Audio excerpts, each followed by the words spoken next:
What are the lowest scores ever bowled on TV? Typically, we're used to seeing professional bowlers perform to a very high standard, and the expectations can be high, especially for those who finish high enough to make the telecasts. When they're bowling on TV, we expect to see the very best, but it doesn't always turn out that way. Even the best in the game can simply have a bad game for whatever reason. It's happened to literally everyone. But there are some games that are incredibly rough, and there have been some very low scores bowled on PBA telecasts over the years. But which are the lowest? That's what I'm aiming to find out in this video. I've gone through the archives and I think I've managed to find the lowest ever scores bowled on TV. And I'm going to go through each of them in this video. Now, I believe that these are all correct and they are the lowest, but if I have missed any out, and it is possible, please do let me know in the comment section below. So let's start off this video straight away then with number 5. Ryan Barnes and Steve Neff with a 133. Expertise as a Hall of Famer. The move he needed to early after practice. And the struggles continue here. Coming off his first strike of the match. Oh my goodness, is this happening? Both of these players scored a 133 game, so I thought this should be a joint 5th place on this list. Let's start with Ryan Barnes. This came in the 2025 Scorpion Championship in the opening match where Ryan Barnes played Rasmus Edvall. And to be honest, this one was very rough for Barnes. It was an opening split which set the tone for the match, and he just couldn't get going, made an early ball change, but it didn't really make much difference. But the crazy thing was, he wasn't actually that far behind. He did manage to get his first double in the match in the 6th and 7th frames and was down by just 16, so he was still in with a chance, but on the left lane went light and left the 2-4-10. That was a real theme in this match for him. Just didn't really have a very good ball reaction at all and had a lot of over-under, and therefore left a number of splits. In the 9th frame, he would leave the 2-8-10, and then finally in the 10th frame left a 10 pin, which he missed, and it was a 133 game to finish. But to be fair to Barnes, the lanes were not playing easy at all. The scores were quite low, so they were definitely tough out there. But this is definitely one game he will want to forget. Now let's look at Steve Neff, who bowled his 133 game in the 1979 Tournament of Champions. He actually won his opening match against Tommy Hudson and would go on to play Jeff Mattingly. And the graphic actually said that Jeff Mattingly was 27 years of age here. To be honest, I can't quite believe that. But anyway, this game was not a good one for Steve Neff. And it wasn't a super high scoring game in game 1, but this one was just really rough. But just like the Barnes match, Neff, despite not bowling well, wasn't actually that far behind. He was still within touching distance. However, he missed the 2-8 and then left a split in the next frame, the 6-7-10, which essentially ended his chances of any sort of comeback.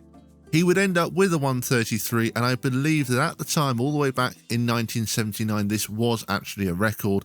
One of the commentators mentioned that previously the low games had been in the 140s, so this seemed to be the lowest game ever bowled on TV at the time.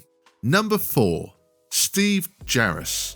Now, apologies first of all, because this was the best footage I could find, but the quality isn't great.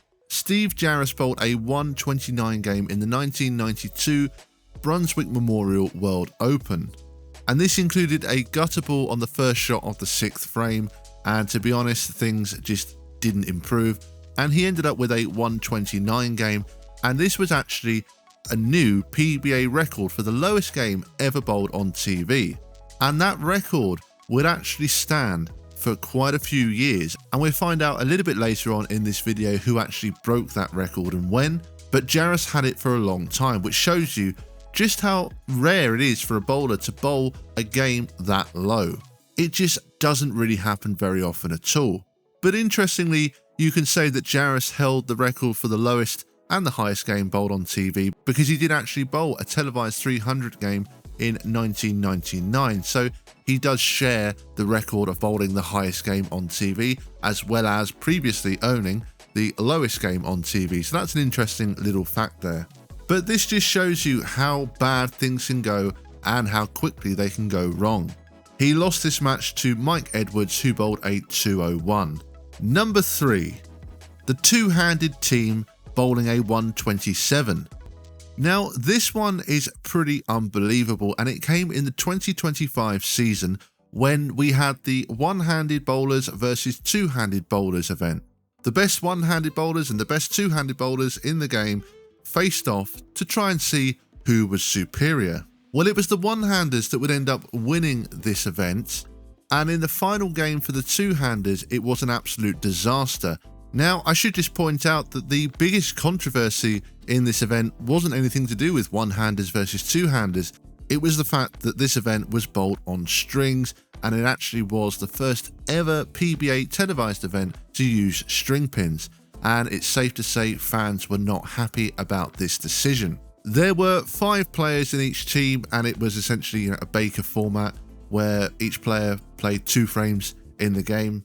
The one-handers were up 2-1, and we headed into what would be the last game. And the two-handers had an absolute nightmare. Now, this two-handed team included Jason Belmonte, Matt Ogle, Tim Foy Jr., Chris Vye, and Carl Troop. Now, it's pretty unbelievable to believe that these 5 players were able to bowl a combined game that was so low, but that's exactly what happened. Right at the end, in the 10th frame, Carl Troop somehow completely missed the 2-8 to finish up with a team score of 127. Although it was a team score here, I felt I had to include it, as it is one of the lowest scores we've ever seen on a PBA telecast. Number 2, Dom Barrett with a 126 game. I managed to find this one when I was researching low scores, and it actually really surprised me. I didn't know about this.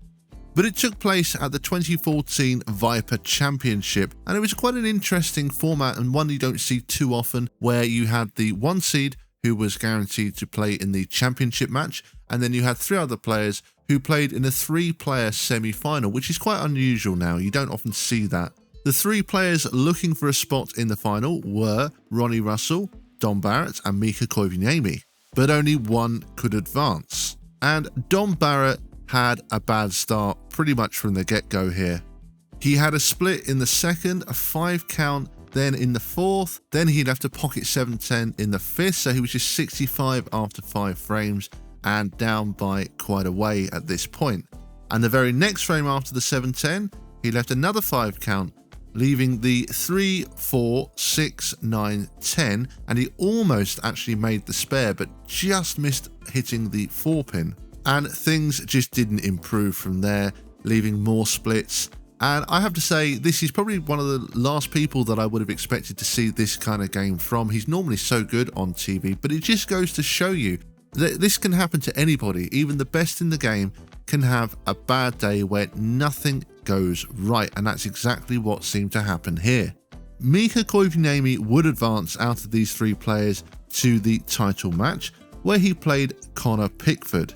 And it would be Mika who would win that match and therefore win the title. Number 1, Tom Doherty with a 100 game. Got a feel for it. I need 2, baby, 2. Come on, Tom. We're cheering for you, bud. Yeah! Yeah! Give him 100! This is the one that I'm sure you've all been waiting for, and is one of the most famous moments and most memorable in PBA history. It is, of course, Tom's famous 100 game. You have to feel so bad for him. I mean, at the time, coming in his first ever telecast, and he goes and bowls a 100 game. Now, I mentioned earlier about Steve Jarris, who held the record at the time. Well, it was Tom who, in fact, beat that record. It didn't matter what he did. He just seemed to be leaving splits. No matter what he did, he would leave a split. But you have to say, he handled this about as well as he could have done. He just carried on. He didn't get upset. He was probably crushed inside, probably very embarrassed. But you know what? he just carried on, and it was a real valiant effort from him and a great show of sportsmanship, particularly because his opponent was on the other end of the spectrum. Mika Koivuniemi was not struggling. In fact, he was striking non-stop and had the front 9. Tom pretty quickly got out the way, did have a bit of fun in the 10th frame when he left the big 4 and needed 2 pins to make 100.